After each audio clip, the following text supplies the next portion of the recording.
Greetings viewers, I'm Uncle Phil or Caltrain912 on YouTube, and this video is a tutorial that will be in two parts. The first part we will be focusing on making Stevenson valve gear for a steam locomotive wheelbase in Gmod, and in the next episode we will be building off that by making Walschaerts valve gear, which can also be turned into Baker valve gear, which is a similar type, although there are some differences. However, we will be focusing only on Stevenson valve gear and Walschaerts valve gear, so let's get started. I will not be basing this wheelbase off any type of locomotive. However, when you are making steam locomotives, you should always look at pictures, try and find diagrams like this one on screen here of a Southern Pacific 280. This is a Class C8 280 built for Southern Pacific by Baldwin. But in this video I will be making my own freelance 280 for my own railroad. So let's get started. This is just going to teach you the basics. However, once again, if you are making a steam locomotive based on an actual prototype, please refer to pictures. It will help out a lot and massively improve the look of your build and make it look pretty much like the real thing. And now, without further ado, let's get started. I'm going to be using the 60-inch diameter wheel because most consolidation type locomotives, like the one I'm going to be building, have smaller wheelbases. And we're going to be breaking out the precision alignment tool, and now we're going to select hit pause. Mine is already selected as hit pause, as it should by default, but if you used precision alignment previously for anything and you didn't switch back to hit pause. So we're going to need 8 wheels, or 4 in this case, since this is a set of 2 wheels. So we're going to click there, hold down shift on your keyboard, and then click here. Then you're going to right click on the wheel, open up the Q menu by holding down Q, hold down shift and press move entity. That will duplicate the wheel you just made and make another one. So we're going to do that 2 more times, 1, 2, and there we go, we have our basic setup. Alright, so we're going to get started with our wheelbase. Let's break out a block. I think I'm going to use the well, first let's see how long our wheelbase is. This is the measuring stick. I believe it's on the workshop. If not, it's part of Gmod. I'm really not sure. But it's a very useful tool, and you should use it when making steam locomotives or just anything Garry's Mod in general. This is measuring in source units, which is 1 real life inch. So in real life, this would be 210 inches, I suppose. Alright. No, we don't exactly have 210 unit blocks, so let's just use this 240. Remember, things in Gmod will always be exactly what you're building, so... okay, that disappeared. So you're going to have to round up.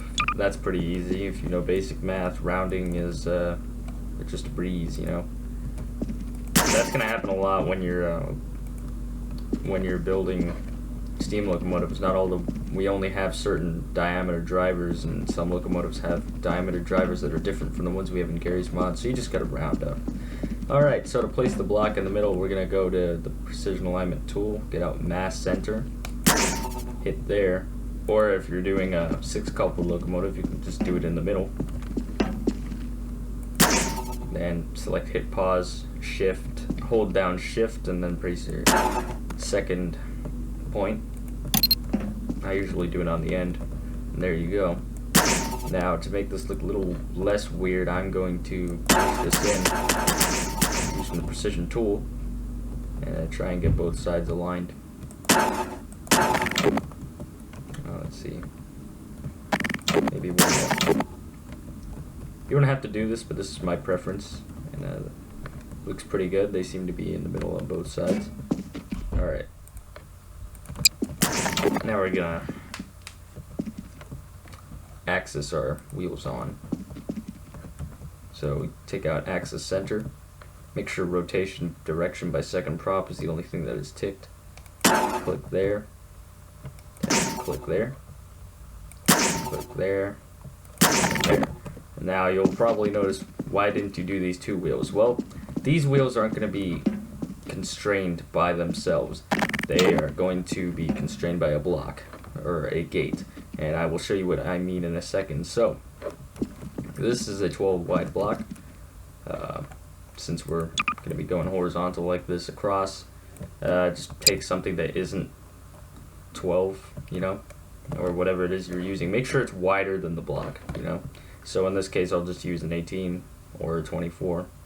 I think I'm just going to go with 18. We're going to right click on it, copy to clipboard. Go into your console, type in wire underscore gates underscore model, and then Control V. Go over to wire gates, and by default it should be there. Now, since we have 2 wheels in the middle instead of 1, or well, 4 wheels instead of 2, we're going to spawn 2 of them. I'm going to go over to the precision alignment tool, mass center there, mass center there, and then do the same here.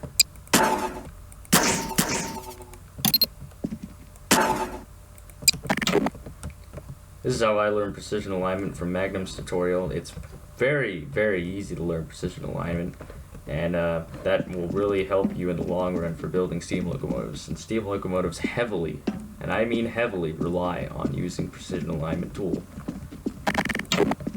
Okay, so now that we have done that, we're going to get out the multi-parent tool.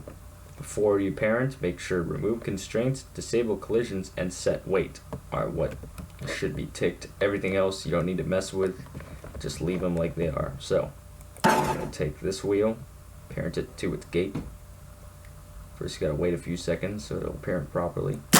Then right click, do the same here, a few seconds. Alright, then we're going to axis center the gate. Make sure you click on the side. Same thing for the wheels. You gotta click on the side, that way it will spin properly. Next we're gonna weight everything. So for wheels and the gates, it's gonna be 10,000. Remember, these gates are basically the wheels. The wheels are just parented to the gate. That way they well, they don't really interact with anything, so. But yeah, I don't really know how to explain it, but you just gotta do that. Now that we have that weighted, 50,000, which is the maximum of weight you can have in Gmod, or on the weight tool. Make the base block 50,000, and now your wheels should roll.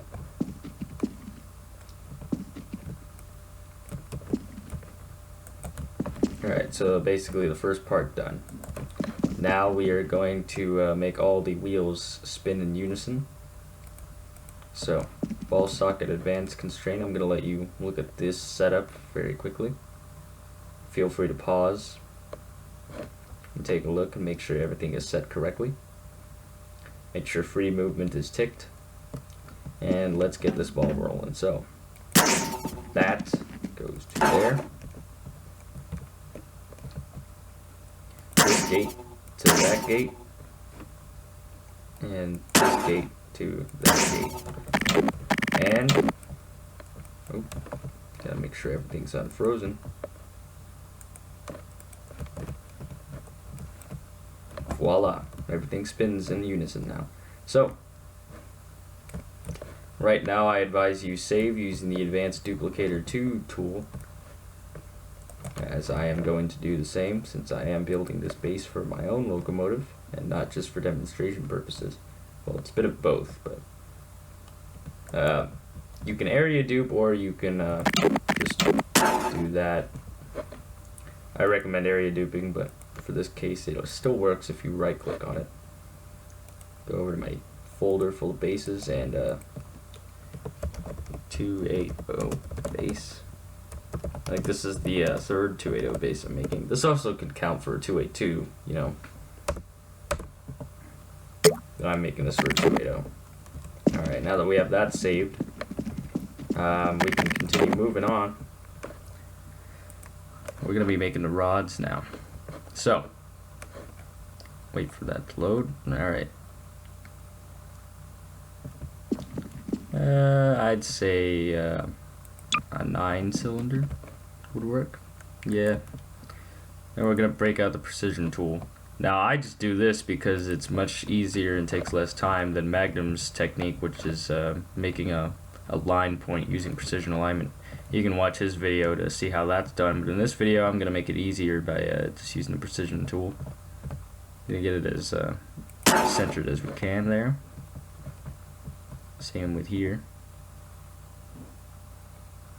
About there. Yeah, that looks pretty good, so we're going to do that. Not sure if this is going to be exact, but we're going to mirror that to the rear wheel.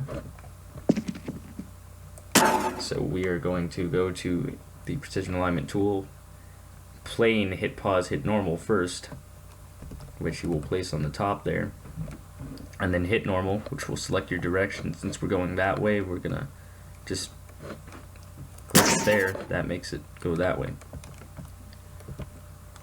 Press R on your keyboard, go to rotation functions, mirror across plane, select plane 1, hold down shift and click rotate entity. And once we've done that, you will see that it is exactly on the back here like I planned. And that is perfect. So deselect that since we're not doing anything with that anymore. Next we're gonna figure out how long it is from, I believe we already did this, but let's just do it again to make sure. From there to there, 210. However, we're gonna break out, or well, before I do that, let's put one there. I almost forgot, since I'm not making a 6-couplet locomotive. Oop. One.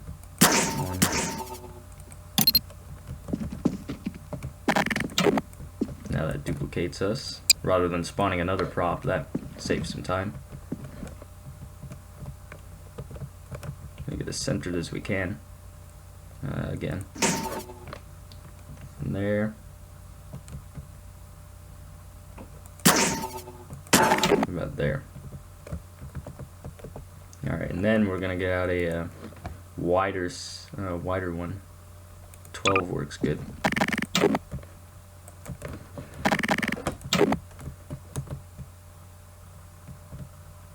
Repeat the process.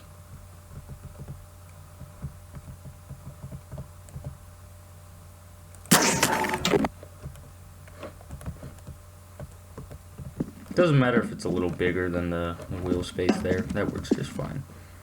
Alright, so now to get onto the rods. So we are going to break out the mass center, start either here or there. Make sure you gotta start on the ends, but it doesn't matter which side as long as it's on the end. So we're gonna find a 6 wide plate, or 6 unit, whatever, and make sure it's 192 long since it's 210 units. And we are going to add an extra prop on the end to lengthen it. Gonna do the old ritual, place one point there and then another point here. This time using hit pause so that it's not in the middle. And then hit move entity. So as you can see, there's a gap here on the end. I would just eyeball this, but I want to be exact, so let's measure. I'm going to take my guess now, it's about 18. 18 exactly, yep. I've just done this for so many years that now I'm pretty much used to it, but that's how I can tell. I'm going to put 18 on the end. And there you go. Perfect. But I'm not done yet, in the words of Billy Mays. Now we are going to constrain this. However, before I do that, I would very much recommend that you finish one side, mirror it, then constrain it. So let's just get a basic demonstration here. I already mirrored, but if you need to see it again, we're gonna place the hit normal on the top there, and like this. Make sure it's in the middle. It should automatically go in the middle, but unless you go here, you gotta get it towards the middle, and then it'll align to the middle. And then hit normal on this side since we're going that way. And let's say we're gonna mirror the rod.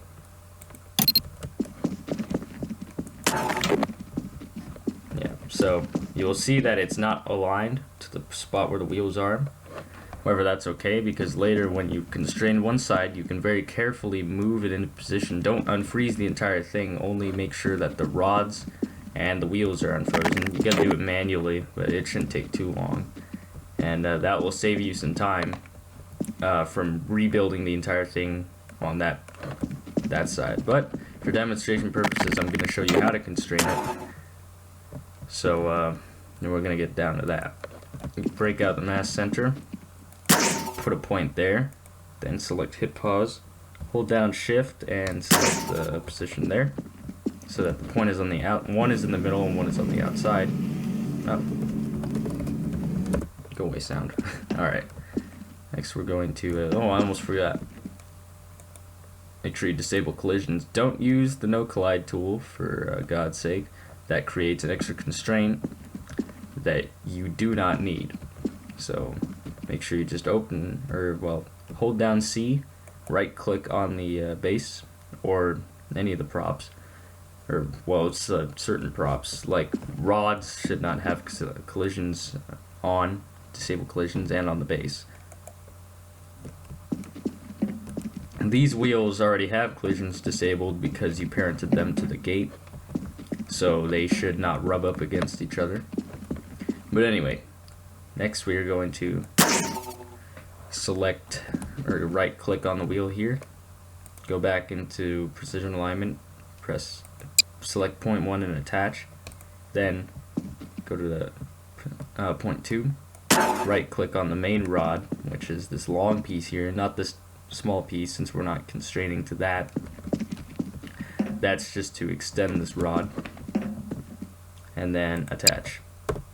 Open up R, go to constraints, and before we do that, I almost forgot.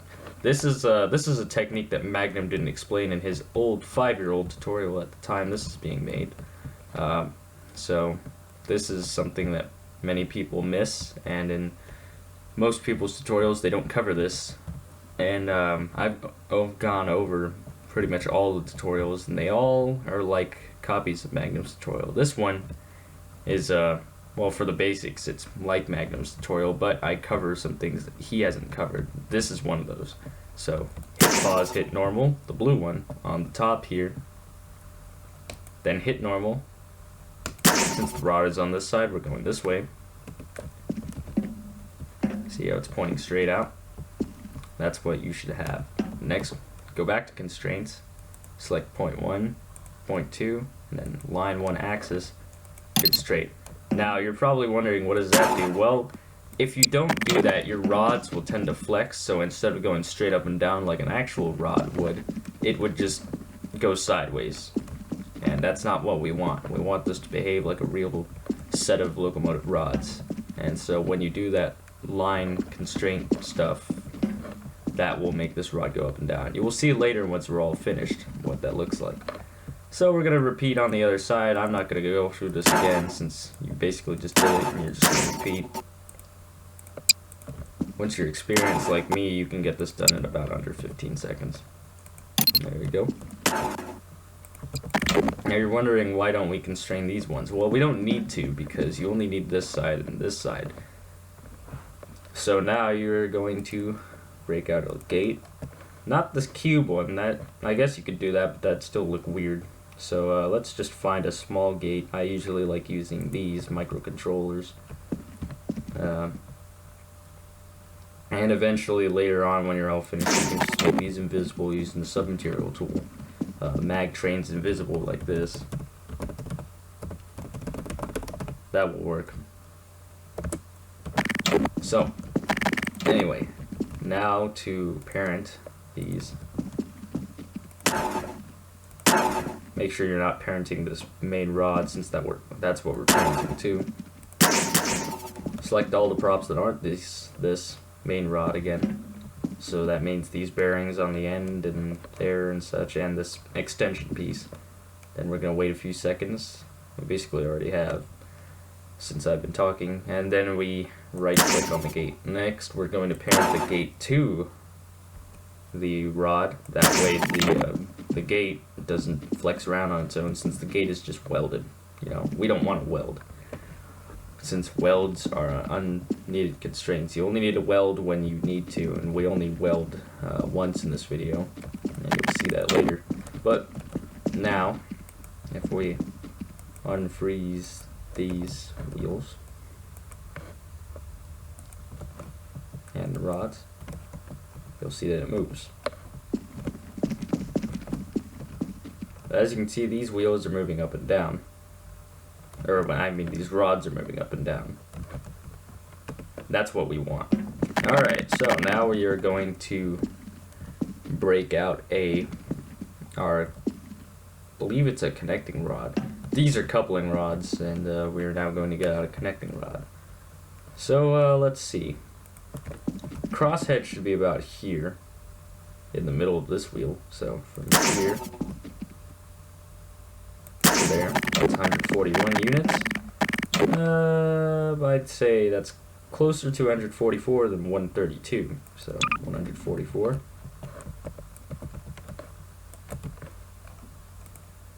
I'm going to mass center here, and instead of clicking on the middle end here, we're going to click on the outside.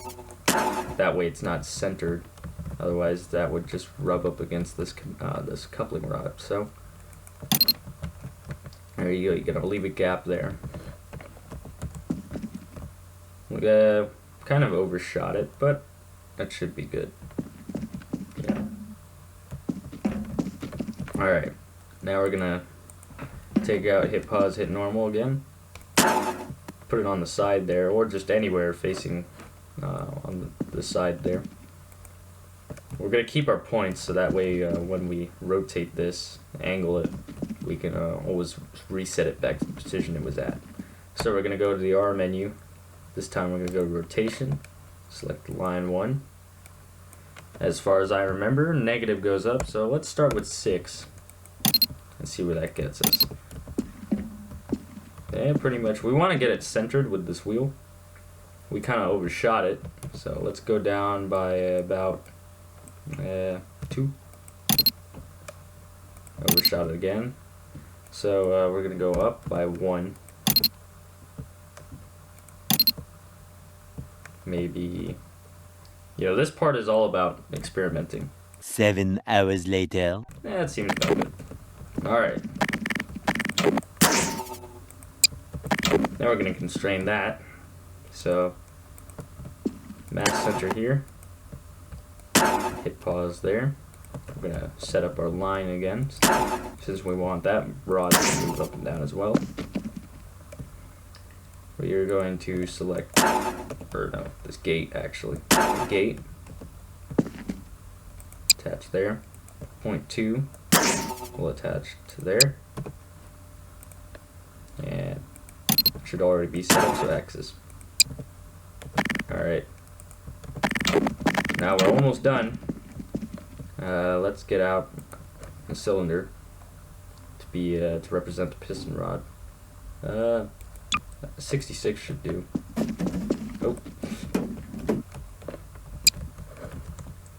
Oh. Usually I use 60, but we'll see where 66 gets us for now. It all depends on where your piston is, or your cylinders.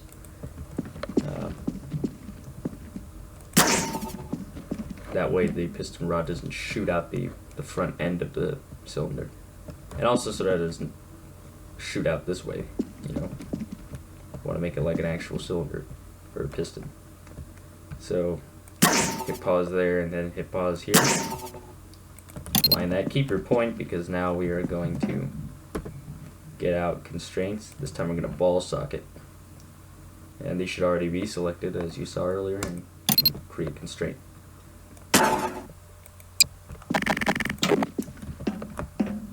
And then we're going to break out a cube. I usually use these little 6x6x6 cubes as props. This one, or actually no. We're going to be breaking out precision slider. Recently sliders were fixed in a Gmod update, so these should not spaz out like they used to anymore, hopefully. So click that there. Put it on the end there. it in.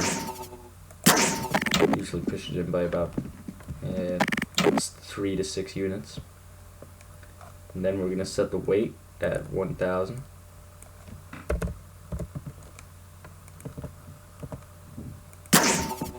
Then we're going to weld. As I said, we only weld once in this video. And when you do the other side, that'll only be 2 welds. So weld there, that to base. Disable collisions on there, there, and there. And drum roll, please. We should have. Oh, well, that's fast, but working Stevenson valve gear. Of course, nothing. This is just very basic. It's not detailed. Of course, you should detail your rods like a real locomotive would. You know, get all those grease fittings and other that.